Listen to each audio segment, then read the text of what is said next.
வங்கக்கடலில் நிலை கொண்டுள்ள காற்றழுத்த தாழ்வு மண்டலம் புயலாக மாற வாய்ப்புள்ளதாக வானிலை ஆய்வு மையம் தெரிவித்துள்ளது. இது தொடர்பான முழுமையான விவரங்களோடு எமது செய்தியாளர் லக்ஷ்மணன் இணைகிறார். லக்ஷ்மணன், நேற்று அறிவித்த போது புயலாக மாற வாய்ப்பில்லை, தற்காலிக புயலாகவே அது கரையை கடக்கும் என வானிலை மையம் தெரிவித்திருந்த நிலையில் மீண்டும் அது புயலாக மாற வாய்ப்பு இருப்பதாக தெரிவித்துள்ளனர்.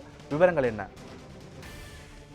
கண்டிப்பாக பத்மநாபன், தமிழக, புதுச்சேரி மற்றும் தெற்கு ஆந்திர பிரதேச கடற்கரையில் இந்த புயலானது எச்சரிக்கையாக விடுக்கப்பட்டிருக்கிறது. குறிப்பாக தென்மண்டல வானிலை ஆய்வு மையத்தின் தலைவர் பாலச்சந்திரன் தான் தற்போது இந்த அறிவிப்பினை வெளியிட்டிருக்கிறார்.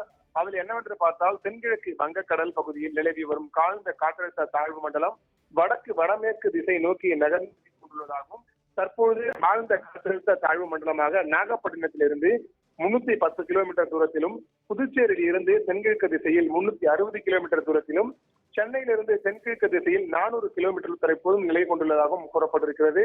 இந்த ஆழ்ந்த காற்றழுத்த தாழ்வு மண்டலமானது அடுத்த 3 மணி நேரத்திற்கு புயலாக உருவாக வாய்ப்புள்ளதாகவும், குறிப்பாக இந்த புயல் வடமேற்கு திசை நோக்கி நகர்ந்து வட தமிழ்நாடு புதுச்சேரி கடற்கரை இடையில் காரைக்கால் மற்றும் மகாபலிபுரம் பகுதியில் புதுச்சேரிக்கு அருகாமையில் 30ஆம் தேதி, அதாவது நாளை மதியம் வேளையில் ஒரு மணியிலிருந்து 3 மணிக்குள்ளாக இது கரையை கடக்கும் வாய்ப்புகள் உள்ளதாகவும் கூறப்பட்டிருக்கிறது.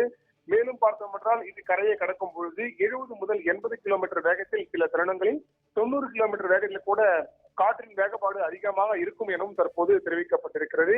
குறிப்பாக கடந்த ஒரு 24 மணி நேரமாகவே இது தற்காலிக புயல் என தென்மண்டல வானிலை ஆய்வு மையத்தின் தலைவர் பாலச்சந்தர் நேற்று செய்தியாளர் சந்திப்பில் தெரிவித்திருந்தார். ஆனால் தற்போது இது புயலாக வலுப்பதற்கான வாய்ப்புகள் உள்ளதாகவும், குறிப்பாக இந்த பாண்டிச்சேரி, காரைக்கால் பகுதிகள் தான் இது குறிப்பாக இந்த நாளை மதியம் கரையை கடப்பதற்கான வாய்ப்புகள் உள்ளதாகவும் கூறப்பட்டிருக்கிறது. குறிப்பாக அடுத்த 3 மணி நேரத்தில் இது புயலாக வலுப்பெறுவதற்கான வாய்ப்புகள் உள்ளதாகவும் தற்போது இந்த கருத்தின் மூலம் தெரிவிக்கப்பட்டிருக்கிறது.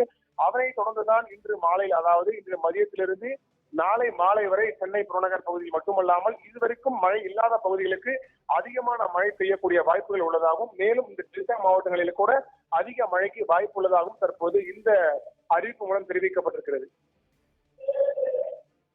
முழுமையான விவரங்களுக்கு நன்றி லக்ஷ்மணன்.